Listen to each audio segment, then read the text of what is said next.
This is Catholic Forum. I'm Bob Krebs. Father Dwight Longenecker is a Catholic priest, writer, and speaker. The former Anglican priest is currently the pastor of Our Lady of the Rosary Church in Greenville, South Carolina. He is the author of the groundbreaking study of the wise men, the mystery of the Magi, and last year's The Secret of the Bethlehem Shepherds. I'd like to welcome to Catholic Forum Father Dwight Longenecker. Father, thanks for being with us today. Oh, great to be with you. Thanks for the invitation. Now, how did you get interested in the Magi, and did that lead you to this latest book about the shepherds? Well, some years ago, I was asked to write an article on the origin of the Magi and where did the Magi come from. And if you begin your research on that, most people will conclude, oh, they came from Persia, which is present-day Iran, Iraq. I began to look a little bit further, and I looked into the Old Testament prophecies about which we read at Epiphany about Magi, and it says that they came from Midian and from Seba and Saba. And so I said, where would that be in the time of Jesus? Because these are Old Testament prophecies. Who was there in Seba, Saba, and Midian during the time of Jesus' birth? And this brought me to the Nabatean civilization, the great civilization which occupied the Arabian Peninsula during that time period. Their capital was the famous city of Petra, and they operated a kind of they were not really they were more like a consortium of trading agencies rather than a nationalized country with a distinct ethnic identity. And they operated trade routes from Yemen all the way in the east and getting goods from ships that came across the Indian Ocean, across the Arabian Peninsula in camel caravans to the port of Gaza, which is in the news, of course, at the moment. Yes. From which their goods were then distributed around the rest of the Roman Empire. And so I identified them as the most likely candidates for lots of different reasons for being the wise men. So, and that's what I recorded in my book, The Mystery of the Mystery of the Magi. Yeah. And then from that research, you thought, well, let's follow it up with a book on the shepherds, right?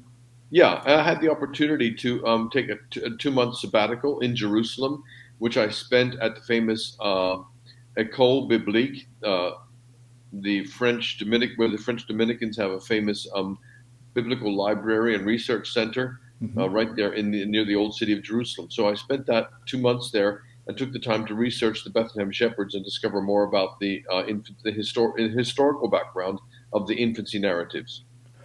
Was this a very difficult book to research, or was the information pretty easy to come by?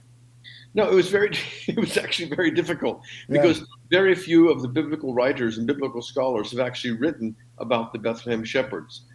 This is for lots of complicated reasons. One is that shepherds were kind of pretty low on the scale of significance or importance in the ancient world, and therefore there wasn't much literature about them, contemporary literature about them, as there would be, say, about a scholar or an important political influencer. And so the shepherds didn't have much written about them. And also in recent biblical scholarship, a lot of the new modern biblical scholars basically look down on any kind of serious attempt to understand the historical background of the infancy narratives, because the general conclusion is, those were just pretty fairy tales, which the early church made up to make Jesus seem more special. So one of the reasons I wanted to actually research it a bit more and find out what the historical background really would be. So if you take a look at St. Luke's story about the birth of Christ, it's not a very long story. So can you fill in the blanks? What can you tell us about these shepherds? Yeah, one of the things we need to understand is that the Christmas story as we have it received today in the 21st century in modern America is a conflation of St. Luke's account and St. Matthew's account, both of which are very different and actually quite minimalistic. They tell us very little about the actual events. And remember, these accounts about Jesus' birth would have been written a good 40 or 50 or 60 years or more after the events. So therefore, the story outline is very minimal in both Matthew and Luke. So we have conflated both Matthew and Luke, but also over the intervening centuries, it's been the Christmas story has been the one story in the Gospels which has been most elaborated. Mm-hmm. In other words, over the years, because it's such an attractive story with so many attractive elements. I mean, animals and a baby and a Right. pregnant mother and a worried father and all these kind of things, which are very attractive from a human point of view, Mm-hmm. have attracted lots of extra embellishments, if you like. I liken it to a bare Christmas tree and a decorated Christmas tree. The decorated Christmas tree has a lot of extra stuff added to it. And so we've added the wise men following a magical star, the little drummer boy, the little lost shepherd, Mary's sweet little donkey, and so forth. All the different extra stories that have added to it over the time, of course, which are not actually in the gospel account. Right. There's nothing wrong with those as long as they're not taken as gospel, so to speak. Would you agree? Yeah, it's especially there's nothing wrong with them technically, but of course, what happens is the more magical and mystical and wonderful and full of twinkly lights we make the gospel story, the more likely we are to also add other things like Santa Claus and his flying reindeer, Mm. singing snowmen, and so Mm-hmm. forth and so on, Right. which are Right. also commercial and secular additions to the Christmas story. So, what do we actually know about the Christmas story? Well, the most that we can know is actually it's best to actually go back to the original account, and the only original accounts we have closest to the story itself are from Matthew and Luke, because they're the accounts we have from the early church. I go through very briefly the history of both of those gospels being composed, and suggest that they're actually much earlier than many scholars believe. That Matthew's gospel, in its first form, may even have been written as early as in the 40s, maybe only 10 years after our Lord's death and resurrection. Mm-hmm. So these are the earliest and most basic sources we have, but also there is a very interesting document from the late first century or perhaps the early second century, which is called the Proto-Evangelium of James. And this document, scholars believe, originated in the Jerusalem area and tells some of the other stories of the infancy narratives and tells that's the book which gives us the stories about Mary's birth and her childhood and the marriage of Joseph and Mary and so forth and so on. Mm. And while it's not in the scriptures, it is a very early document which may have some historical relevance. Right. Was Christ born in the spring, like some people say, or in the winter, or does it even really matter? Yeah, of course it matters because history matters, Yeah. and our faith is a historical faith, so it does matter, although it's not the most important thing. Scholars differ on this. Um, there's lots of evidence to say that he was actually born around the middle of December for lots of archaeological, textual, and historical references. One of the things which I think I've shown to be false is the idea that couldn't have been in the winter because the shepherds were in the fields with their sheep, and the sheep give birth. They only do that when the sheep are giving birth, and sheep give birth in the spring, not in the winter. Well, that's true if you live in England or Germany, Mm-hmm. where the sheep do actually give birth in the spring. But the particular breed of sheep, which has been bred in the Middle East for thousands of years, is the Awasi breed of sheep. And they actually give birth in, guess what, November or December. Ah. So a little bit of research helps us to discover some very interesting details, which do lend themselves to the belief that Jesus was born at the end of the year around December. Yeah. How about the location of the birth? Was it a barn? Was it a cave? Was it a shed? Did you have any indication of that from the historical documents? Yeah, because of Saint Francis and his development of the Christmas creche and the Christmas scene, we envision the stable as being our kind of stable, which would mean, a country barn or an old shed or something like that where the animals are kept. However, in the ancient Middle East and even in the Middle East today, there are lots of caves in the limestone hills around there, and it's easy to make enlarge caves and find caves which are already there and make them bigger. And you will find even today some of the Bedouin dwellings being built in front of caves. Hmm. And some of the people who've lived out there for a long time and have done the research and the scholarship and the archaeological research have discovered that in the time of Jesus' birth, Bethlehem would have been a small farming community with lots of people living in very simple houses, which were often built in front of natural caves, and that they used the caves for stabling their animals and for storage, but they lived either in front or on top of the caves in simple lean-to dwellings or simple limestone dwellings.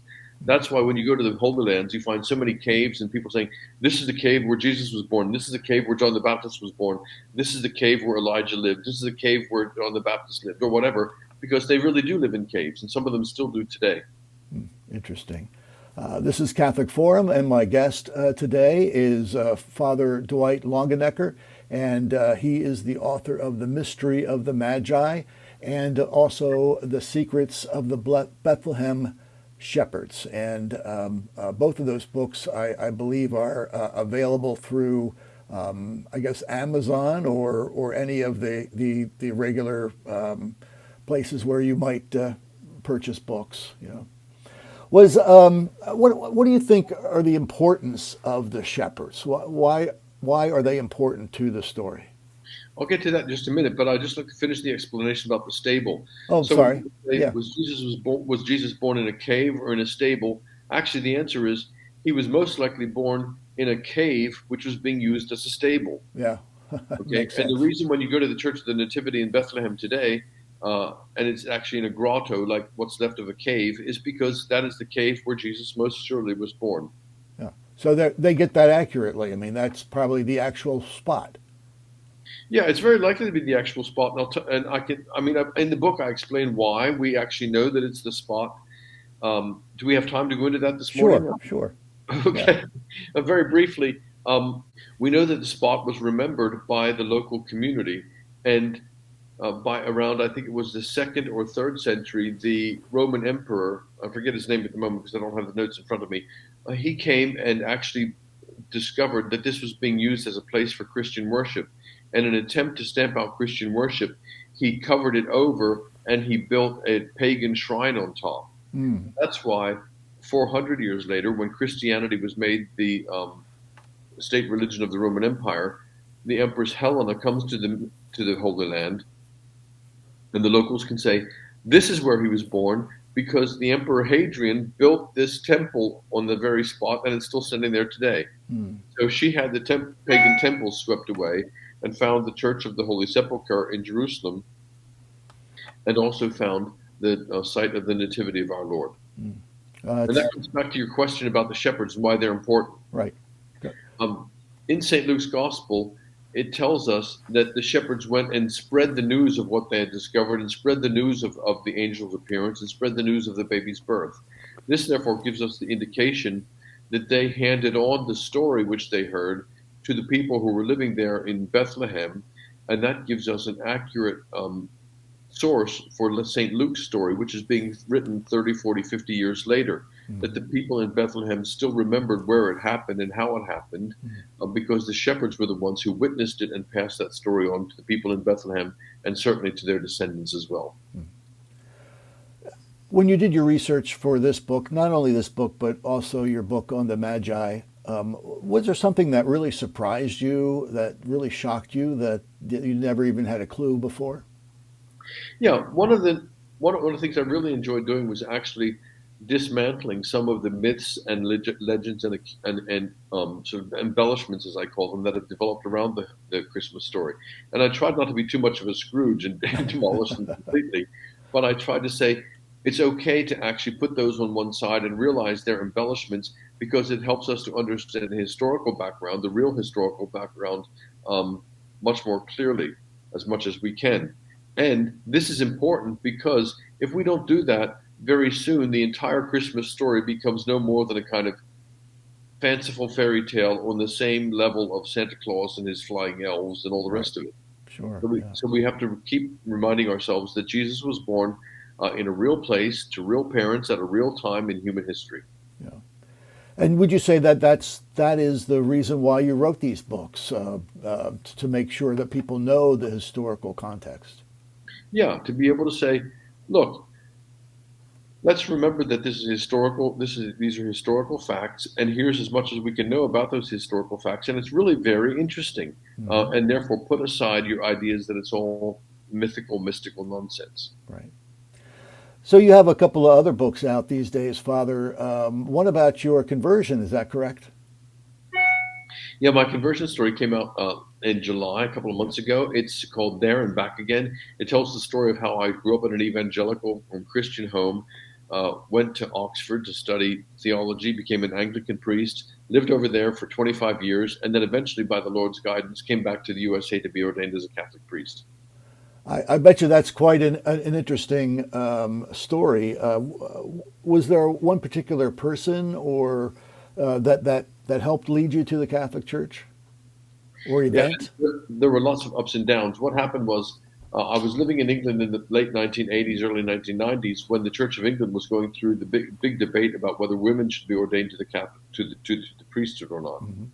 And I'm conservative by upbringing and by nature, so I was inclined to be opposed to this innovation, but I was also wanting to be open-minded. So I listened to both sides of the question, and I realized that this confronted us with what I call the Protestant problem, which is how do sincere, prayerful Christians who disagree about an important issue actually make up their mind? And the only thing you can do is to say, well, I guess it wasn't really very important, Mm. so let's stay together. Or, yeah, it really is important. Let's go our own separate ways. Yeah. So this led me back to the Catholic Church's view of authority, which is a universal authority. When I say universal, it's universal geographically and historically. So it goes back 2,000 years to Jesus himself, and it also goes around the world. So when the Catholic Church is considering these issues, it's not just considering how will this impact the Church of England in England. It can also say, how will this impact the church in Africa, Latin America, Asia, North America, all over the world? Mm. And these questions are important to ask ourselves when we're looking at change in the church. And when were you ordained to the Catholic priesthood? We came back to the USA in 2006, and I was ordained in December of 2006. For the Diocese of Charleston, correct? The Diocese of Charleston. Great. And I'm one of the former Anglican priests who's converted, who actually has a wife and family. Great. How old are your kids? They're all in their 20s now. Oh, nice. Very good. And life in Charleston? Bye-bye. Life in Greenville is pretty good? Greenville is a very attractive city at the moment, right now. Yeah. It regularly gets into the top 10 of cities in America that people want to move to. There's a lot of good business opportunities here. House prices are lower. Gas is cheaper. Taxes are lower. So it's an attractive part of the country to move to. Wow. Yep. And tell us a little bit about your parish. Our parish is in a struggling part of Greenville. We have a lot of social problems here with high unemployment and gangs and ethnic problems, ethnic minority problems. Very often there's some tension here. But we've been able to build a beautiful new church since I've been here in a traditional style. We've also added grades 9 to 12 to our little parish school, and we're about to build a new school. So things are growing here, and it's a very exciting place to be. Well, that's really terrific. I'm glad to hear that. The books are titled "The Mystery of the Magi" and "The Secret of the Bethlehem Shepherds," and they're available wherever fine books are sold. You might want to check out your Catholic bookstore first. Yeah. Go ahead, Father. I'd also invite people to come to my website, dwightlongenecker.com, and they can read my blog posts and be in touch with some audio and some video content. And also I have a bookstore there. They can connect there if they want to. Perfect. Very good.